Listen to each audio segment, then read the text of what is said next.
एक सपने के टूटकर चकनाचूर हो जाने के बाद दूसरा सपना देखने के हौसले को जिंदगी कहते हैं। हेलो फ्रेंड्स, आप सभी का स्वागत है आपके अपने YouTube channel current affairs by Ravi पर। आज मैं आपके लिए 15 जुलाई 2021 के डेली करंट अफेयर्स के क्वेश्चंस इस वीडियो में लेकर आई हूँ। फ्रेंड्स, मैंने आपके लिए सभी क्वेश्चन सिलेक्टेड और इम्पॉर्टेंट लिए हैं। अगर आप किसी भी एग्ज़ाम की तैयारी कर रहे हो, ये वीडियो आपके लिए काफ़ी ज़्यादा यूज़फुल रहने वाली है। और फ्रेंड्स, सबसे बड़ी बात यह है कि लास्ट में मैं आपको सभी क्वेश्चंस का एक बार रिवीजन भी करवाने वाली हूँ। तो चलिए स्टार्ट करते हैं फर्स्ट क्वेश्चन से। फर्स्ट क्वेश्चन हमारा, राजेंद्र विश्वनाथ अर्लेकर किस राज्य के 28वें राज्यपाल बने हैं? सही आंसर है ऑप्शन डी, हिमाचल प्रदेश राज्य के। तो आपको याद रखना है कि जो राजेंद्र विश्वनाथ अर्लेकर हैं, ये हिमाचल प्रदेश राज्य के 28वें राज्यपाल बने हैं। और फ्रेंड्स, यहाँ पे बात है राज्यपाल की। तो अब मैं आपको राज्यपाल से रिलेटेड स्टैटिक जीके के क्वेश्चंस करवा देती हूँ और ये सभी इंपॉर्टेंट क्वेश्चंस हैं, आप इनको नोट कर लीजिए। फर्स्ट क्वेश्चन है, संविधान के किस अनुच्छेद में कहा गया है कि राज्य में एक राज्यपाल होगा? आंसर है अनुच्छेद 153 में। संविधान के किस अनुच्छेद में कहा गया है कि राज्य की समस्त कार्यपालिका शक्तियां राज्यपाल में निहित हैं? आंसर है अनुच्छेद 154 में। राज्यपाल पद की न्यूनतम आयु कितनी होती है? 35 वर्ष। राज्य में राज्यपाल की नियुक्ति कौन करते हैं? राष्ट्रपति। राज्यपाल को शपथ कौन दिलाते हैं? उच्च न्यायालय का मुख्य न्यायाधीश। और स्वतंत्र भारत की पहली महिला राज्यपाल कौन थी? आंसर है सरोजिनी नायडू। इंपॉर्टेंट क्वेश्चन रहेगा आपके एग्जाम के लिए। अगला क्वेश्चन करते हैं, भारत का स्वदेशी डिजिटल ऐप जिसका नाम है भीम यूपीआई को पहली बार किस देश में लॉन्च किया गया है? सही आंसर है ऑप्शन बी, भूटान देश में। फ्रेंड्स, भारत का जो स्वदेशी डिजिटल ऐप है जिसका नाम है भीम यूपीआई, तो इस ऐप को पहली बार भूटान देश में लॉन्च किया गया है। और यहाँ पे भीम का पूरा नाम है भारत इंटरफेस फॉर मनी और यूपीआई का पूरा नाम है यूनिफाइड पेमेंट्स इंटरफेस। और डिजिटल इंडिया की शुरुआत में लॉन्च किए गए स्वदेशी digital payment app Bhim UPI ने देश के बाहर कदम रख दिया है। और जो वित्त मंत्री निर्मला सीतारमण हैं, इन्होंने वर्चुअल प्रोग्राम के जरिए यानी कि ऑनलाइन भीम यूपीआई को भूटान देश में लॉन्च कर दिया है। तो यहाँ पे बात है भूटान देश की। आइए भूटान के बारे में डिटेल में जान लेते हैं। भूटान किस महाद्वीप में स्थित है? एशिया महाद्वीप में। और जो भूटान है ये भारत का पड़ोसी देश है। भूटान की राजधानी क्या है? थिम्फू। भूटान देश की करेंसी क्या है? नगल्ट्रुम। भूटान देश के प्रधानमंत्री कौन है? लोटे शेरिंग। भारत के 4 राज्य भूटान से लगते हैं, ये कौन कौन से हैं? तो एक है सिक्किम, दूसरा अरुणाचल प्रदेश, तीसरा असम और चौथा पश्चिम बंगाल। किस देश को land of the thunder dragon कहा जाता है? आंसर है भूटान देश को। और ये क्वेश्चन काफ़ी बार एग्जाम में पूछा जा चुका है। और फ्रेंड्स, आपके लिए एक इम्पॉर्टेंट इन्फॉर्मेशन है कि फ्रेंड्स, आपने अगर पूरे महीने का करंट अफेयर रिवाइज करना है, जैसे कि जैन, फेब, मार्च, अप्रैल, मई और जून का, तो इन सभी मंथ की जो ई बुक है ये हमारी लॉन्च हो चुकी है। वीडियो के डिस्क्रिप्शन में इन सभी ई बुक का लिंक दिया गया है, आप वहाँ पर जाकर बाय कर सकते हो। अगला क्वेश्चन है, NTPC-REL देश की पहली हरित हाइड्रोजन परिवहन परियोजना की स्थापना कहाँ करेगी? सही आंसर है ऑप्शन बी, लद्दाख में। तो जो NTPC-REL है, तो ये देश की पहली जो हरित हाइड्रोजन परिवहन परियोजना है, इस परियोजना को लद्दाख में स्थापित करेगी। और फ्रेंड्स, आपको बता देती हूँ कि जो NTPC की सहायक इकाई NTPC-REL है, ये लद्दाख में देश की पहली हरित हाइड्रोजन परिवहन परियोजना को स्थापित करेगी। और शुरुआत में NTPC ने इस क्षेत्र में 5 हाइड्रोजन बसें चलाने की योजना बनाई है। और इस परियोजना का जो मुख्य उद्देश्य है वो है लद्दाख को कार्बन रहित बनाना। और फ्रेंड्स, यहाँ पे बात है NTPC की, तो आइए NTPC के बारे में जान लेते हैं। जो NTPC है ये भारत की सबसे बड़ी बिजली उत्पादन कंपनी है। NTPC का पूरा नाम क्या है? National thermal power corporation limited. Hindi में क्या कहते हैं? राष्ट्रीय ताप विद्युत निगम लिमिटेड। NTPC की स्थापना कब हुई थी? 7 नवंबर 1975 में। NTPC का मुख्यालय कहाँ पे है? नई दिल्ली में। NTPC के MD और CEO का क्या नाम है? गुरदीप सिंह। इंपॉर्टेंट क्वेश्चन रहेगा आपके एग्जाम के लिए। और फ्रेंड्स आपकी डिमांड थी स्टैटिक जीके और इंग्लिश करंट अफेयर्स की, तो मैं आपको बता देती हूँ कि इसके लिए चैनल लॉन्च हो चुका है जिसका नाम है रवि एंड अदिति क्लासेस। आप इसको भी सब्सक्राइब कर लीजिए। अगला क्वेश्चन है हमारा, खेलो इंडिया यूथ गेम्स 2022 का आयोजन कहाँ किया जाएगा? सही आंसर है ऑप्शन ए हरियाणा राज्य में। तो खेलो इंडिया यूथ गेम्स 2022 का जो आयोजन है ये हरियाणा राज्य में किया जाएगा। और फ्रेंड्स खेलो इंडिया यूथ गेम्स 2021 की मेजबानी कर रहे हरियाणा राज्य ने कोविड-19 महामारी की संभावित तीसरी लहर के चलते बड़ा फैसला लिया है। और ये फैसला ये है कि तीसरी लहर के खतरे को देखते हुए खेलो इंडिया यूथ गेम्स का जो आयोजन है ये तो फ्रेंड्स पहले 2021 में होना था, लेकिन अब ये फरवरी 2022 में करवाने का फैसला किया गया है। तो आपको याद रखना है कि जो खेलो इंडिया यूथ गेम्स 2022 का आयोजन है ये भारत के हरियाणा राज्य में किया जाएगा। और यहाँ पे बात है हरियाणा राज्य की। हरियाणा की राजधानी क्या है? चंडीगढ़। हरियाणा के मुख्यमंत्री कौन है? मनोहर लाल खट्टर। हरियाणा के गवर्नर कौन है? बंडारू दत्तात्रेय। हरियाणा के मुख्य न्यायाधीश कौन है? रविशंकर झा। हरियाणा के लोक नृत्य कौन कौन से हैं? फाग नृत्य, सांग नृत्य, छठी नृत्य, खोरिया नृत्य, धमाल नृत्य, डफ नृत्य, घूमर नृत्य और झूमर नृत्य। हरियाणा के कितने पड़ोसी राज्य हैं? 5। कौन कौन से हैं? उत्तर प्रदेश, राजस्थान, पंजाब, हिमाचल प्रदेश और उत्तराखंड। हरियाणा की लोकसभा सीट कितनी है? 10। राज्यसभा सीट कितनी है? 5। और विधानसभा सीट कितनी है हरियाणा की? 90। हरियाणा में कौन कौन से राष्ट्रीय उद्यान हैं? कालेसर राष्ट्रीय उद्यान, सुल्तानपुर राष्ट्रीय उद्यान। हरियाणा में कहाँ महाभारत का युद्ध लड़ा गया था? आंसर है कुरुक्षेत्र में। हरियाणा के किस शहर को भारत का मिलेनियम शहर कहा जाता है? आंसर है गुरुग्राम को। अगला क्वेश्चन है हमारा, भारत के किस राज्य में लेमरू हाथी रिजर्व का निर्माण किया जाएगा? सही आंसर है ऑप्शन डी छत्तीसगढ़ राज्य में। तो भारत के छत्तीसगढ़ राज्य में लेमरू हाथी रिजर्व का निर्माण किया जाएगा। और फ्रेंड्स लेमरू हाथी रिजर्व जो है ये छत्तीसगढ़ के कोरबा जिले में स्थित है। और लेमरू हाथी रिजर्व का जो लक्ष्य है वो है कि हाथियों को स्थायी आवास प्रदान करने के साथ साथ मानव वन्य जीव संघर्ष को रोकना तथा संपत्ति के विनाश को कम करना है। इंपॉर्टेंट क्वेश्चन आएगा आपके एग्जाम के लिए। और फ्रेंड्स अब मैं आपको भारत के टॉप 5 राष्ट्रीय उद्यान के बारे में बता देती हूँ। जिम कॉर्बेट राष्ट्रीय उद्यान कहाँ पे है? उत्तराखंड राज्य में। गोरुमरा राष्ट्रीय उद्यान कहाँ पे है? पश्चिम बंगाल में।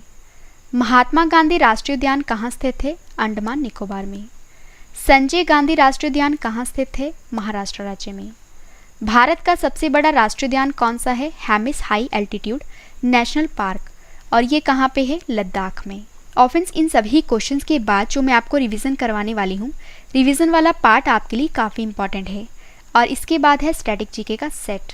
और स्टैटिक जीके के सेट के बाद फ्रेंड्स कल वाले क्वेश्चंस का टेस्ट रखा गया है, तो टेस्ट भी आप जरूर अटेम्प्ट करना क्योंकि टेस्ट ही आपको बेस्ट बनाता है।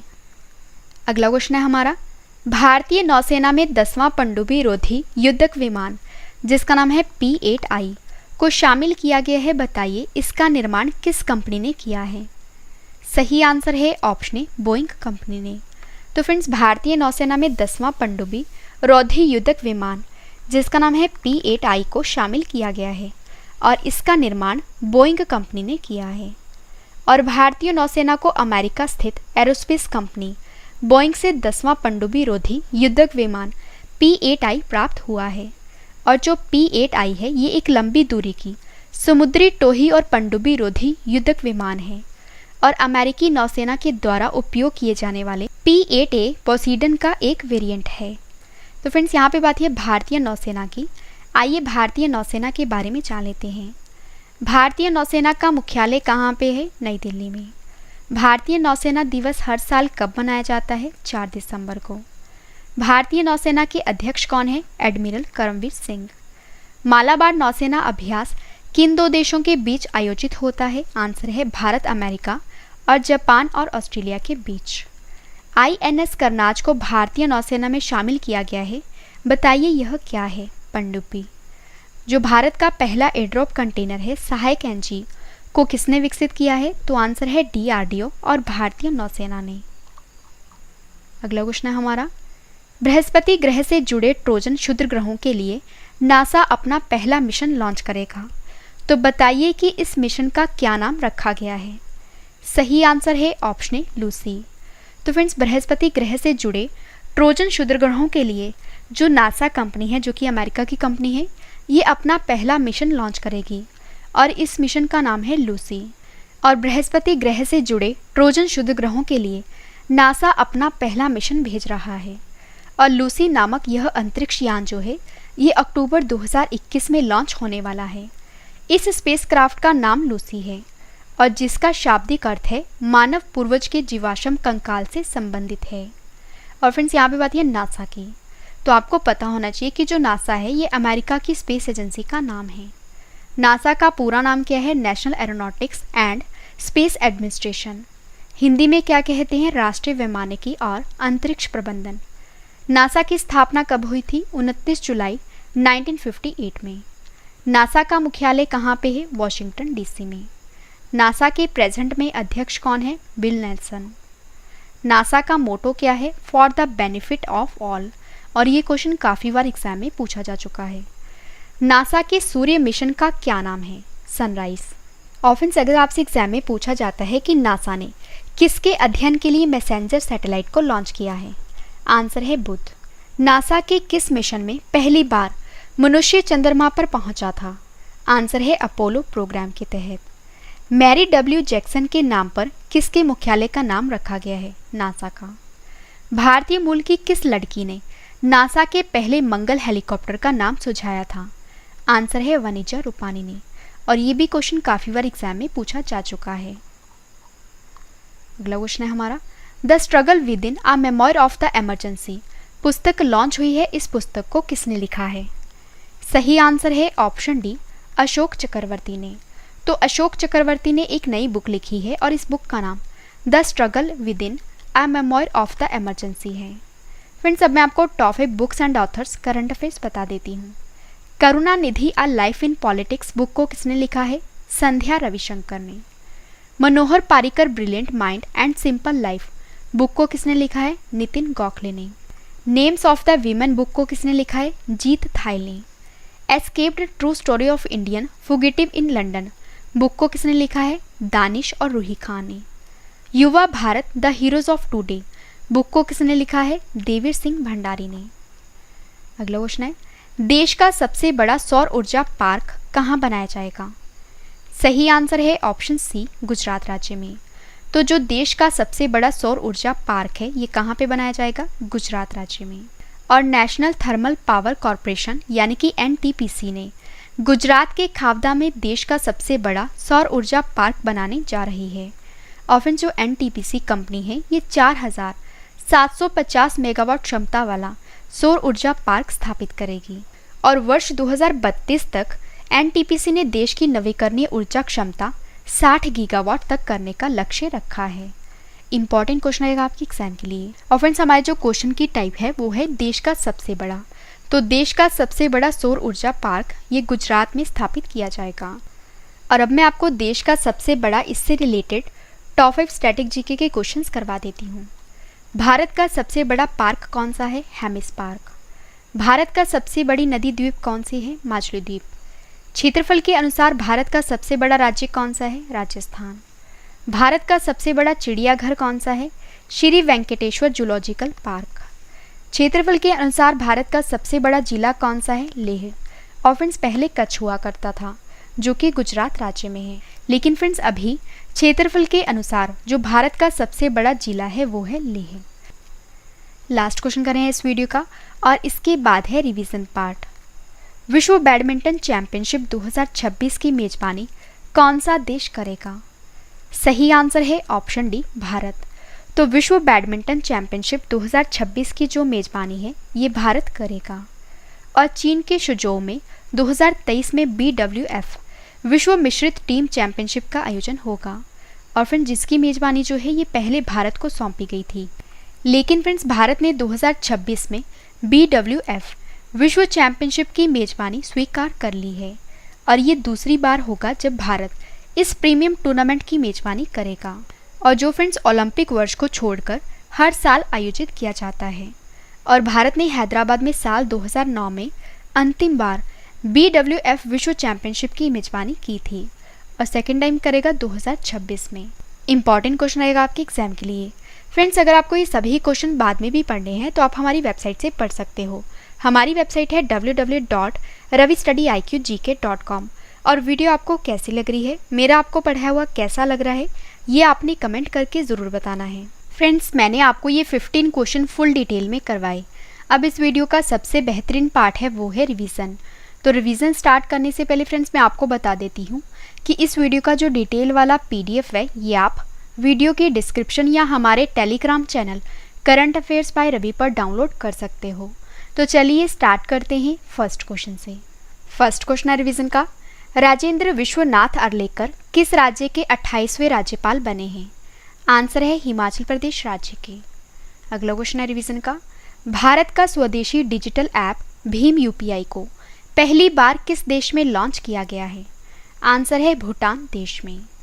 NTPC REL देश की पहली हरित हाइड्रोजन परिवहन परियोजना की स्थापना कहाँ करेगी? आंसर है लद्दाख में। खेलो इंडिया यूथ गेम्स 2022 का आयोजन कहाँ किया जाएगा? हरियाणा राज्य में। भारत के किस राज्य में लेमरू हाथी रिजर्व का निर्माण किया जाएगा? आंसर है छत्तीसगढ़ राज्य में। भारतीय नौसेना में 10वां पनडुब्बी रोधी युद्धक विमान जिसका नाम है P8I को शामिल किया गया है, बताइए इसका निर्माण किस कंपनी ने किया है? आंसर है बोइंग। अगला क्वेश्चन है रिवीजन का, बृहस्पति ग्रह से जुड़े ट्रोजन क्षुद्र ग्रहों के लिए नासा अपना पहला मिशन लॉन्च करेगा, बताइए इस मिशन का क्या नाम है? आंसर है Lucy. The struggle with in A memoir of the emergency पुस्तक लॉन्च हुई है, इस पुस्तक को किसने लिखा है? आंसर है अशोक चक्रवर्ती ने। देश का सबसे बड़ा सौर ऊर्जा पार्क कहाँ बनाया जाएगा? गुजरात राज्य में। लास्ट क्वेश्चन करें रिवीजन का, विश्व बैडमिंटन चैंपियनशिप 2026 की मेजबानी कौन सा देश करेगा? भारत। फ्रेंड्स, मैंने आपको मोस्ट इंपॉर्टेंट 10 करंट अफेयर्स के क्वेश्चन फुल डिटेल में करवाए। उसके बाद मैंने आपको सभी क्वेश्चंस का रिवीजन भी करवा दिया। अब इस वीडियो का एक और बेहतरीन पार्ट है वो है स्टैटिक जीके सेट। तो अब मैं आपको डेली स्टैटिक जीके का सेट 82 करवा देती हूँ। फ्रेंड्स, जितने भी इंपॉर्टेंट क्वेश्चंस बन सकते हैं आपके एग्जाम के लिए वो मैं आपके लिए इस सेट में लेकर आई हूँ। तो चलिए स्टार्ट करते हैं फर्स्ट क्वेश्चन से। फर्स्ट क्वेश्चन है हमारा, विश्व में सबसे ऊंचा ज्वार कहाँ आता है? आंसर है फंडी की खाड़ी में। अगला क्वेश्चन है, जमीन पर फैलने वाली सब्जियों की व्यापारिक कृषि क्या कहलाती है? आंसर है ओलिरी कल्चर। दामोदर नदी कहाँ निकलती है? छोटा नागपुर पठार से। रेशम के उत्पादन हेतु व्यापारिक स्तर पर रेशम के कीड़ों का पाला जाना क्या कहलाता है? आंसर है सेरीकल्चर। विश्व का सर्वाधिक जूट उत्पादक क्षेत्र कौन सा है? गंगा ब्रह्मपुत्र डेल्टाई मैदान। किस देश में पाइपलाइन की लंबाई वहां के रेल मार्गों की कुल लंबाई से भी अधिक है? आंसर है अमेरिका।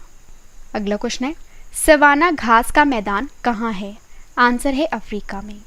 रेगिस्तान में बादल अवशेप होकर क्यों नहीं बरसते हैं? आंसर है कम आर्द्रता के कारण। विश्व का सबसे बड़ा प्रायद्वीप कौन सा है? अरब प्रायद्वीप। लास्ट क्वेश्चन करना है स्टैटिक जीके का, डोल ड्रम क्या है? आंसर है भूमध्य रेखा के आसपास अल्प दाब का क्षेत्र। तो हमारा स्टैटिक जीके का सेट 82 कंप्लीट हुआ। अब इस वीडियो का एक और बेहतरीन पार्ट है वो है टेस्ट। फ्रेंड्स, मैंने आपको जो कल क्वेश्चंस करवाए थे आज उसका ऑनलाइन टेस्ट रखा है जिसका आंसर आपने कमेंट करके देना है। तो चलिए स्टार्ट करते हैं टेस्ट, और टेस्ट के लिए आपको all the best. First question हमारा टेस्ट का, शेर बहादुर देवबा किस देश के नए प्रधानमंत्री बने हैं? 4 ऑप्शंस आपके पास, आंसर आपने कमेंट करके बताना है। सही आंसर है ऑप्शन बी, नेपाल देश के। प्रधानमंत्री मातृ वंदना योजना के सफल क्रियान्वयन में कौन सा राज्य शीर्ष पर रहा है? सही आंसर है option C, Madhya Pradesh. Bad bank के नए अध्यक्ष कौन बने हैं? सही आंसर है option C, Padma Kumar Madhavan. Commonwealth points of the light award 2021 से किसे सम्मानित किया गया है? सही आंसर है ऑप्शन बी, सैयद उस्मान अजहर मखसूसी को। ट्विटर ने किसे भारत में अपना निवासी शिकायत अधिकारी नियुक्त किया है? सही आंसर है ऑप्शन डी, विनय प्रकाश को। द लाइट ऑफ एशिया पुस्तक लॉन्च हुई है, इस पुस्तक को किसने लिखा है? सही आंसर है ऑप्शन बी, जयराम रमेश ने। विंबलडन टेनिस टूर्नामेंट 2021 में जूनियर पुरुष एकल का खिताब किसने जीता है? सही आंसर है ऑप्शन बी, समीर बनर्जी ने। राष्ट्रीय डॉल्फिन अनुसंधान केंद्र कहाँ बनाया जाएगा? सही आंसर है ऑप्शन बी, बिहार के पटना में। आषाढ़ी बीज कच्छ नववर्ष किस राज्य में मनाया गया है? सही आंसर है ऑप्शन ए, गुजरात राज्य में। लास्ट क्वेश्चन करना है टेस्ट का। यशपाल शर्मा का हाल ही में निधन हो गया है, यह कौन थे? सही आंसर है ऑप्शन सी, पूर्व भारतीय क्रिकेटर। फ्रेंड्स, मैंने आपको मोस्ट इंपॉर्टेंट 10 करंट अफेयर्स के क्वेश्चन फुल डिटेल में करवाए। इसके बाद मैंने आपको सभी क्वेश्चंस का रिवीजन भी करवा दिया, ताकि फ्रेंड्स आपको ये सभी क्वेश्चन इस वीडियो में अच्छे से याद हो जाएं और समझ भी आ जाएं। और रिवीजन के बाद फ्रेंड्स मैंने आपको स्टैटिक जीके का सेट 82 कंप्लीट करवा दिया। और स्टैटिक जीके के सेट के बाद फ्रेंड्स मैंने आपको जो कल क्वेश्चंस करवाए थे, आज उनका टेस्ट भी ले लिया। फ्रेंड्स, उम्मीद करती हूँ वीडियो आपको पसंद आई होगी। वीडियो को लाइक करें और कमेंट करके भी ज़रूर बताएं कि वीडियो आपको कैसी लगी। तो मिलते हैं नेक्स्ट वीडियो में। Thank you and wish you all the best.